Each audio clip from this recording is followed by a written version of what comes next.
మన జీవితంలో మనం ఎంత కష్టపడినా కొన్ని కోరికలైతే నెరవేరవు. కొన్ని పనులు పూర్తయితాయా లేదా అనే ఒక చిన్న డౌట్ మన మనసులో ఎప్పుడూ ఉంటుంది. అప్పుడు మనకు నమ్మకం, ధైర్యం ఇచ్చే దైవ మార్గం వైపు చూస్తాం కదా! అలాంటి సమయంలో నేనున్నప్పుడు మా సిస్టర్ అయితే సజెస్ట్ చేశారండి శ్రీ వెంకటేశ్వర స్వామి వ్రతం గురించి.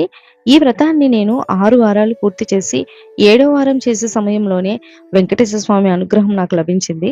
సాధారణంగా ఈ వ్రతం అయితే 7 వారాలే చేస్తారు.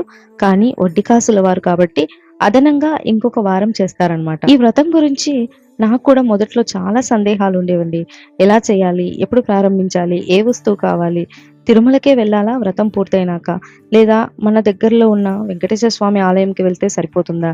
ఇంట్లో సౌకర్యం లేకపోతే ఎక్కడ చేసుకోవాలి? దానికి ఏ సామాగ్రి కావాలి అనేది నెక్స్ట్ వీడియోలో చెప్తానండి. మీకు కూడా వెంకటేశ్వర స్వామి వ్రతం గురించి ముందే తెలిసి ఉంటే గోవిందా గోవిందా అని కామెంట్ చేయండి. మన జీవితంలో మనం ఎంత కష్టపడినా కొన్ని కోరికలైతే నెరవేరవు. కొన్ని పనులు పూర్తయితాయా లేదా అనే ఒక చిన్న డౌట్ మన మనసులో ఎప్పుడూ ఉంటుంది. అప్పుడు మనకు నమ్మకం, ధైర్యం ఇచ్చే దైవ మార్గం వైపు చూస్తాం కదా!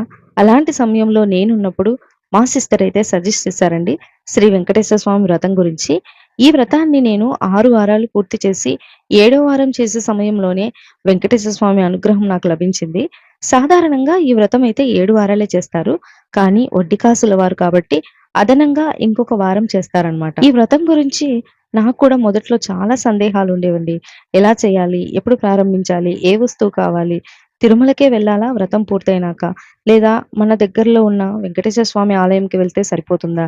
ఇంట్లో సౌకర్యం లేకపోతే ఎక్కడ చేసుకోవాలి? దానికి ఏ సామాగ్రి కావాలి అనేది నెక్స్ట్ వీడియోలో చెప్తానండి. మీకు కూడా వెంకటేశ్వర స్వామి వ్రతం గురించి ముందే తెలిసి ఉంటే గోవిందా గోవిందా అని కామెంట్ చేయండి.